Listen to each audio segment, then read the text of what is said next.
They know they can't live without the United States, but they want to have the United States come to them on their terms.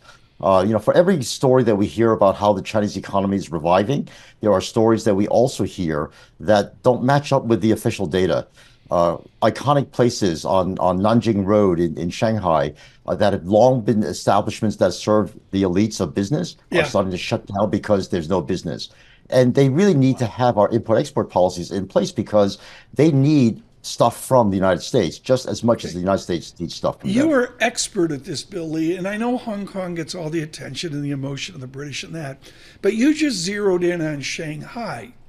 Are we looking for a jump condition change from Beijing to say, okay, we didn't mean it, let's get back to business? Or is this some slow motion incremental soap opera? In fact, the jump condition I'm actually seeing is that for, a lot of people say, the secondary cities are not doing so well, but that's okay because the primary cities of Shanghai, Shenzhen, Guangzhou, those are the places where businesses are really booming and they're doing fine. And that's what the official storyline has been. And every official meeting you see that the Chinese authorities have held have peddled that story.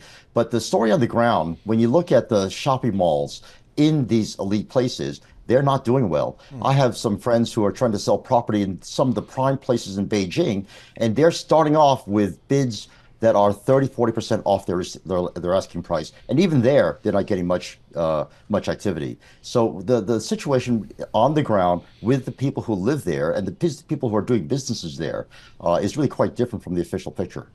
And Bill, I think what a lot of our listeners and viewers, like myself, are probably confused about, we see a very hard line coming from China, it seems like, by and large, as it relates to their view of capitalism. I just think about, kind of how they dealt with the technology industry a few years ago and Alibaba and all those companies. Yet at the same time, we see leading U.S. executives, Tim Cook, the fellow from Tesla, going over to China and trying to maintain and develop ties there.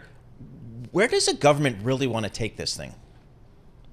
President Xi has a campaign to what he's trying to put in what he calls new productive forces into the Chinese economy that will push them into the bleeding edge, the leading edge of technology. The most important industries will be the high-tech industries, the high value-added industries, so that the declining population in China will be having occupations and jobs that are in high salary occupations. What we are seeing in reality is that they really can't get this stuff in place without first reviving the Chinese economy. You can't get that kind of technological change and productivity change with an economy that is in the doldrums and where GDP growth, as much as the official numbers are, 5 plus, the actual numbers are closer to 3 plus.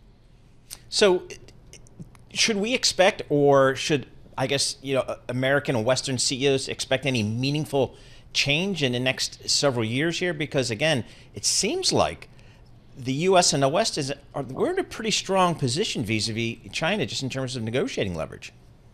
That's a very important point, Paul. The current businesses that are there in China are realizing that President Xi's new China is going to involve a lot more in the way of state enterprises being in the driver's seat. The smaller private sector companies are asked to merge with their counterparts on the official side. So everyone that's doing business there knows they have to curry the favor of local authorities because that's where their new contracts are coming from. And I think you're seeing Tim Cook go over there, opening up a new branch, a new Apple store, probably one of the biggest in Asia, in Shanghai. But at the same time, that same shopping mall is seeing stores closed left and right, and in private businesses are starving for business. So I think the new mantra for businesses going into China would be, help the state-owned enterprises become more efficient, do whatever managerial magic you can to have Right. them come up in productivity. But is sanctity of contract still valid versus joint venture tragedies of recent decades? As you know, Tom, the sanctity of contracts in China depends upon who you know in the judicial system, Right. and whether or not you are currying the favor and your policies are in line with those of the Communist Party vision of where China's going. If you're helping Chinese companies promote their activities, your contracts will be enforced full force. If you are heading off on your own and trying to carve out a share of the Chinese market for yourself without involving the Chinese state-owned enterprises, your contracts are likely not going to be held.